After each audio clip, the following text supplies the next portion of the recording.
Albert Einstein once said, everybody's a genius. But if you judge a fish by its ability to climb a tree, it will live its whole life believing that it is stupid.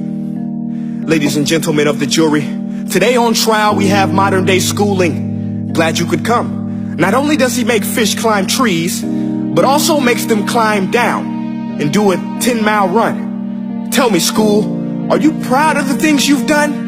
Turning millions of people into robots, do you find that fun? Do you realize how many kids relate to that fish swimming upstream in class, never finding their gifts, thinking they are stupid, believing they are useless? Well, the time has come, no more excuses. I call school to the stand and accuse him of killing creativity, individuality, and being intellectually abusive. He's an ancient institution that has outlived his usage. So, Your Honor, this concludes my opening statement, and if I may present the evidence of my case, I will prove it. Proceed. Exhibit A. Here's a modern day phone. Recognize it? Here's a phone from 150 years ago. Big difference, right? Stay with me. Here's a car from today, and here's a car from 150 years ago. Big difference, right? Well, get this. Here's a classroom of today, and here's a class we used 150 years ago. Now ain't that a shame? In literally more than a century, nothing has changed. Yet you claim to prepare students for the future? But with evidence like that, I must ask, do you prepare students for the future or the past?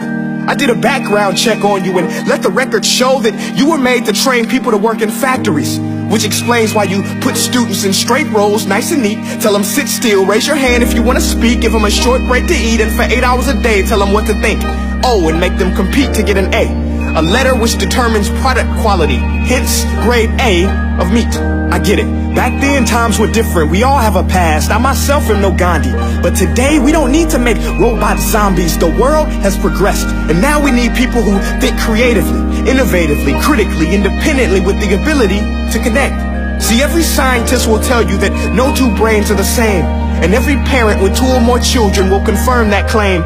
So please explain why you treat students like cookie cutter frames or snapback hats, giving them this one-size-fits-all crap. Watch your language. Sorry, Your Honor, but if a doctor prescribed the exact same medicine to all of his patients, the results will be tragic. So many people will get sick, yet when it comes to school, this is exactly what happens. This educational malpractice, where one teacher stands in front of 20 kids, each one having different strengths, different needs, different gifts, different dreams, and you teach the same thing the same way?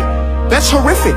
Ladies and gentlemen, the defendant should not be acquitted. This may be one of the worst criminal offenses ever to be committed.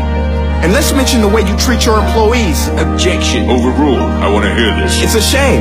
I mean, teachers have the most important job on the planet, yet they're underpaid? No wonder so many students are short-changed. Let's be honest.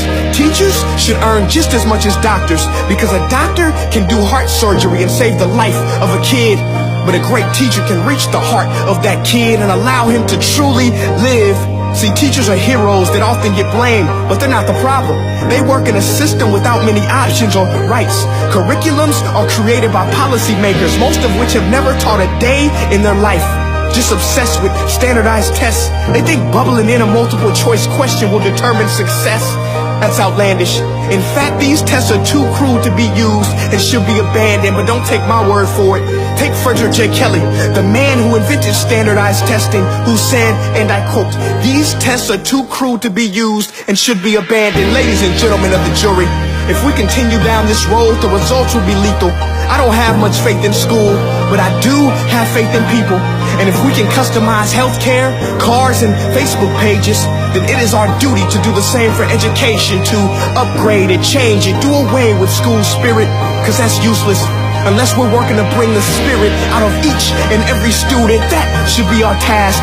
No more Common Core. Instead, let's reach the core of every heart in every class. Sure, math is important, but no more than art or dance. Let's give every gift an equal chance. I know this sounds like a dream, but countries like Finland are doing impressive things. They have shorter school days. Teachers make a decent wage. Homework is non-existent, and they focus on collaboration instead of competition. But here's the kicker, boys and girls. Their educational system outperforms every other country in the world. Other places like Singapore are succeeding rapidly. Schools like Montessori, programs like Khan Academy. There is no single solution, but let's get moving. Because while students may be 20% of our population, they are 100% of our future. So let's attend to their dreams, and there's no telling what we can achieve. This is a world in which I believe, a world where fish are no longer forced to climb trees.